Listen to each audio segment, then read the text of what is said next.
PCG, idineploy ang BRP Cabra para saklolohan ng mga mangingisdang Pinoy sa Bajo de Masinloc. Narito po ang aking report. Kaagad na idineploy ng Philippine Coast Guard ang BRP Cabra para rumesponde sa distress call ng mga mangingisdang Pinoy sa katubigang sakop ng Bajo de Masinloc sa Zambales.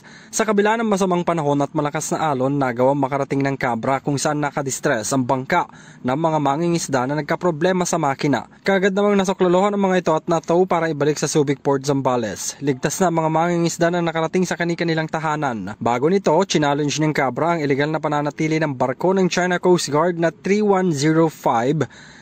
75.9 nautical miles mula sa Palawig Point.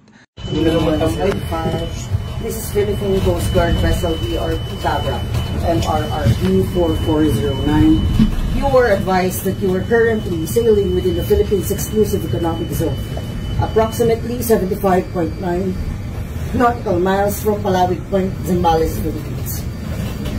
In accordance with Republic Act 12064, the Philippine Maritime Zones Act, the United Nations Convention on the Law of the Sea, of which... Ayon sa PCG, ang operasyon nila ay para igiit ang ating karapatan sa ating Exclusive Economic Zone na nakaangkla sa United Nations Convention on the Law of the Sea o UNCLOS, the 2016 Arbitral Award at the Philippine Maritime Zones Act. Sa kabila ng radio challenge sa mas malaking barko ng China, kaugnay sa ilegal na pagpapatrolya nito sa Philippine water, hindi sumagot ang dayuhang barko. Sa huli, sabi ng PCG, ang kanilang patuloy na maritime patrol operation ay dedikasyon para panatilihin ang ating maritime interest at tiyakin ang kaligtasan ng mga mangingisdang Pinoy.